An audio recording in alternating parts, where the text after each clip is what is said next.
Welcome to Formosa Dream Chasers. We're your hosts, Mary Ann and Qing'en. Please join us as we explore the journeys amazing people take in pursuit of their dreams. And get insights from their experiences. Let's hit the road. And get started.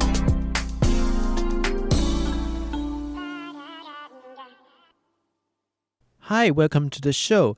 In last week's episode, we spoke with Michael Huang, co-founder of the Lize Community School. He shared his reflection on founding the school in Yilan, how he started the real free market as the beginning of his journey, and the many challenges he and his team have faced along the way. Today, Michael continues by sharing more about another meaningful project, a boat building initiative that helped rebuild the ethnic memories of local indigenous tribes. I'm curious also about your Sampan-building project. Could you also talk more about that? Yeah, it's a part of community school projects because when we discover there's a gap of experience in different generations, we found the kids now, they don't get close to the river because now the river is like in the city. Although we live in the countryside, but the river for the kids now is like a trench and like a ditch. Mm-hmm. It's not a river anymore. People don't play in the river. Also, it's not flowing like before because we built many dams, like a small one, and to prevent flooding. And so the river is just there, and also wastewater go in. So the river is not as clean as before.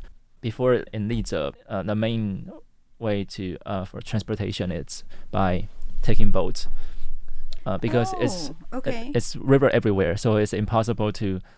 I mean, you can go out by walk. Like in my father's time, 40 years ago, you can go out by walk, but sometimes you need to walk in the water, and if you want to go farther, you will need to take a boat. And at that time, there's no cars, no bicycle. How long ago was this? 40 years ago. Okay. Taiwan has been like developing like rapidly. In the past a few decades. And so the environment changed a lot. That's why when I came back to my father's hometown, I couldn't recognize it. Even though when I was a kid, my father told me a lot about his hometown. But it's totally different world. When I went back, I saw like different environments. And then when I realized how it was before, I want to get close to the river and to the ocean because it's a beautiful area. I don't want to swim in the river anymore, but I think maybe we can take a boat in a river. And of course, there are some boats we can just borrow or rent to be on the river, to row the boat. But I just have this crazy idea. I want to learn how to build a boat. And I think I cannot build a boat on my own. So I think I need a teacher. I need a teacher to teach me. Also, it takes a lot of effort, so I need a group of people. So then I think about the kids there. I want to invite other kids. You wanted to share the experience. Yeah, I want to share the experience. Okay. And at the beginning, I thought about maybe we should ask local carpenters who know how to make boats. He can make boats on his own, but he cannot teach. If we just buy the boat, it will be, we don't have the experience. There's no connection. Yeah, there's no connection. Yeah. Yeah. So we found a teacher. His name is Da Mu. He has been teaching boat building, kayak building around Taiwan for more than 10 years. Oh, wow. Okay. Yeah. So he's very experienced. When I contact him, he was teaching high school students in Jiayi to build boats and also explore their rivers. And so I went to Jiayi and I saw how he conducted the program. I was touched and I invite him to Yilan to teach us how to build sampan boats in 7 days. Mm-hmm. So 7 days? Yeah, in 7 days. That's so quick. Yeah, because the technique is called skin on frame.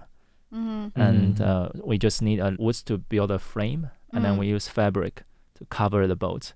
We paint the boat, and then we put we call it epoxy. Okay. It's a kind of resin on a boat to make it waterproof.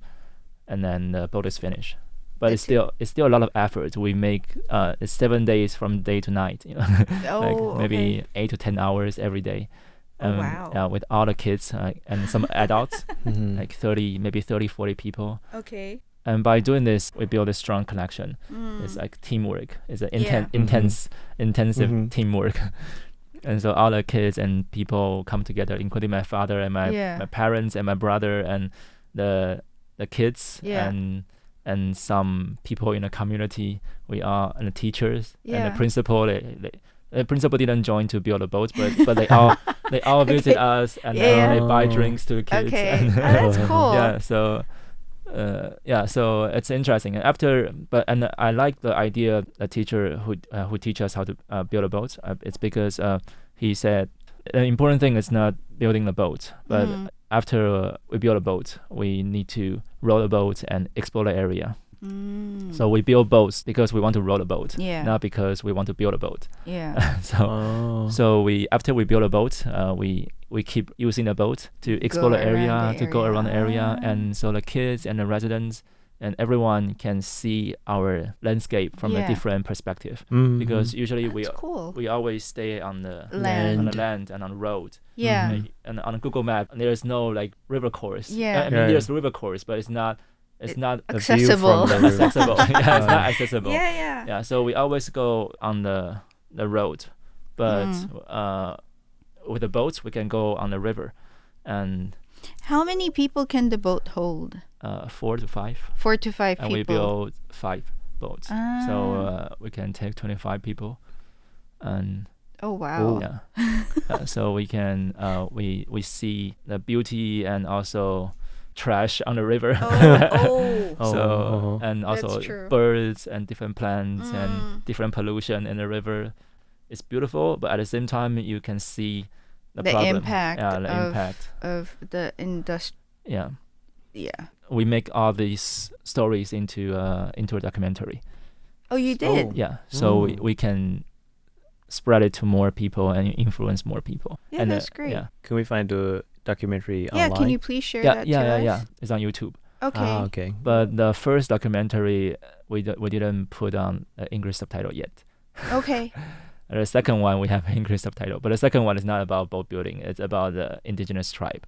That's another project. Would you mind telling us more About that. about the indigenous tribe? Because Elan does have indigenous tribes within the area as well. Yeah. Most people know only Ataya people, Yeah. but local indigenous people who live on Ilan Plain, it's called Kavalan. In English, we call it Kavalan. Yeah. And Kavalan whiskey, Yeah. Kavalan Yeah. bus. Yes. Yeah, but most people they thought they all disappeared, or they thought they all moved to Hualien. But there are actually some people who still live in Ilan, and they are not recognized by the government, because many indigenous people moved to Hualien long time ago, and they are not recognized by the government. But the people who stay in Ilan, because they kind of lost the language and the tradition. So, and also they didn't register back then, because in Ilan, if they say they are indigenous, there is no benefit. I mean, not the real benefits, but it will be discriminate. I mean, I am not talking about like financial benefit, but I mean, even with social status, there's no benefit. They will be judged, and it's they will be not, judged. and then it's not a positive impression. So in the past, they didn't register, and if they didn't register in the past, their children, their grandchildren, they cannot have the identity. So like why we participate in this project? It's because our students, they build boats with us, and our students, they are Kavalan people. After we build the boats, we row Old Dongsan River course, and this river course is abandoned, also forgotten. It's like a secret place, and this place is very precious for Kavalan people, because that's where they make a living. It's like their garage, like they put the boats there, and they live on the small hill, and then they go out by boats to go fishing and go to different tribes. But now it's abandoned. After we build the boats, we row on the river, and we heard the stories of local people, Kavalan people, and we think it's very interesting, because our students, they will tell us they are Kavalan, but that's all they know. They say because their grandparents tell them they are Kavalan. So we ask, so what is Kavalan? What is different between you and your classmates? They are not sure. They say, because my grandparents told us, and they think it's cool to be different. So they keep telling people they are Kavalan, but they don't know what's the difference. Okay. So then the second documentary, it's about, together with these kids, we travel to different places to meet Kavalan people who think they are Kavalan, who have this self-identity. And we also brought them to Hualien to meet their relatives and to meet like young people in Hualien who are Kavalan people and who are preserving the language and preserving the culture. It sounds interesting because you are using landscape or oral history to kind of rebuild their ethnic memories. If you don't roll into those river courses, then you will never know what happened to your ancestors. Yeah. And so you've done a lot of things after you moved to Lize. So are there any specific memorable moments that you had, like very impressive moments throughout this whole process? Sometimes I feel like frustrated, but I think the feedback from the kids, and it's very important to us, and I think it's these feedbacks that keep us moving. And sometimes we don't see the result at the moment, and sometimes the kids sometimes just don't show up, or sometimes they are not responding to you. They just like kind of, they don't know what they are doing here. Like, they don't know, why am I here? They're not always engaged. Yeah, they're acting cool. Yeah. But after a few years doing different projects together, there are some kids, maybe they don't have feedback at the moment. But for example, when we make documentary, when a director asks them something, the feedback they gave to the director, it's kind of surprising. We didn't expect these kids, they have these understanding. Sometimes it's hard to expect something when we educate or we teach. It's because everyone is different. And sometimes at school, we have the very clear goal. We expect the grades from the kids. But in the community school, it's difficult to expect something. And it's very abstract. Even though we expect something, for example, confidence, and we expect them to be able to communicate with others, and we expect them to be aware of their environment, or they can be independent. But every kids, they give you different results. And I think that's very interesting. All the kids, they have different personalities, and they give us different feedback. And these feedbacks also give us more like understanding about this place. Okay. Were there any specific moments that you found very memorable in the 5 years that you always take with you, that you cherish? There are actually a lot, but one or two that stands out to you, whether it's good or bad, and why? There are good things with kids, and also good thing with my family. Like my father, and I can say it's like improving, but it's like there's more understanding between my father and me. Oh, that's wonderful. Yeah. So like you now have a, I guess, shared connection and a deeper connection because and they have been more and more supportive. At the beginning, it's like they don't understand at all, like why I'm doing all this and why I don't go out and make money, and so they kind of judge and criticize a lot at the beginning. But after these years, I think maybe because my parents also met many friends of mine, they know many people because of me, and all these people kind of talk good about me. So they become like proud. Like, say, okay, everyone is proud of my son. Maybe I should proud of my son too. Okay. What were the their expectation of you when they told you to move to Lize? Like, do they expect you to be? Yeah, like expect me to run their business, to run their B&B business. But we have very different opinions, and it's not like we are rich enough, I can just inherit the business, but I kind of need to improve, or to at least sustain the business.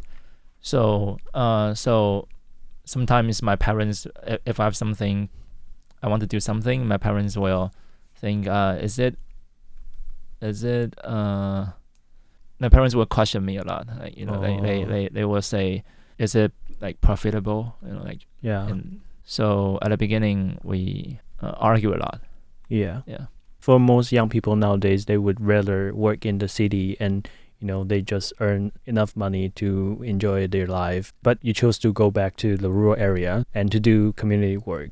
If someone aspires to follow your journey, what advice would you give them? Don't follow me. Don't follow my roots. Follow your own heart. Okay, the latter part is important. But what if, follow your own heart. Yeah, Your because I follow my heart. Okay. So I think people just follow their own heart, and I think everyone have different mission. Mm-hmm. Yeah, or different purpose, different purpose of their lives. And for young people, I think working in a big city is good, and going back to the countryside or going back to hometown is also good. Mm-hmm. But there are many different paths. But I think what's important to me, or maybe to everyone, it's to know what kind of life we want. Because I think many people who work in a big city is just to make more money. But after they make all the money, it's kind of lost, like we don't know what kind of life we want, and we don't know what we have. So we keep chasing something else.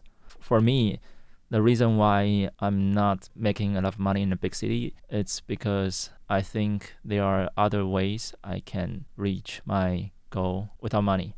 I enjoy my life in Yilan now, and I'm creating things I want.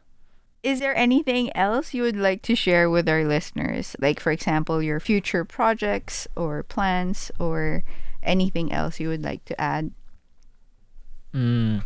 I welcome everyone to come to Yilan, and we can show you around in Yilan in Lize. It's a very interesting place, and also we will have a summer camp in the tribe. So if you have kids and you want your kids to have different experience, you can join our summer camps. And by searching, you can search Laulawa tribe, LAWLAWA, and tribe. Yeah, and you can reach us and find information. Okay. Welcome everyone. We will put those information on our website. Yes. Yeah. Thanks for your time. Yes. Thanks Thank for you. coming to Radio Taiwan International. And this is Qing'en, and this is Michael. And this is Marianne. Thank you. Thank you.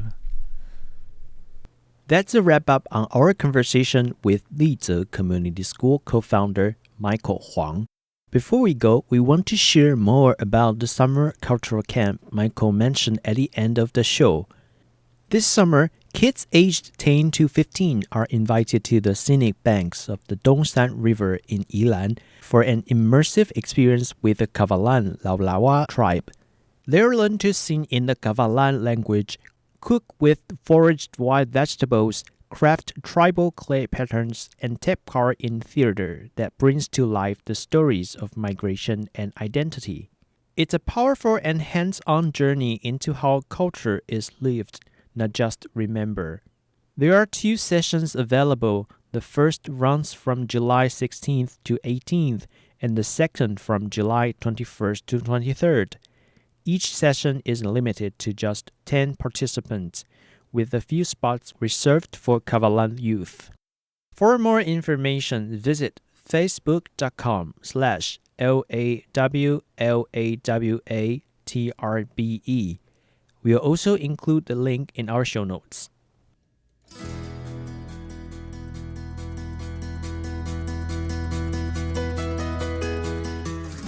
This is Qing'en Cho. And Marianne Shoko. See you guys next week. Bye.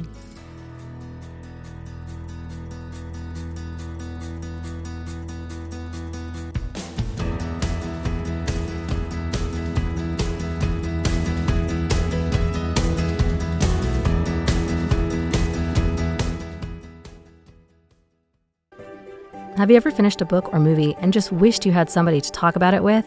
All the highs and lows and what kept you on the edge? Well, you're not alone. On Tales of Our Time, we discuss the stories that move us, what makes them so interesting, and why others could or should find meaning in them as well. We tackle books, movies, podcasts, and anywhere else stories are found.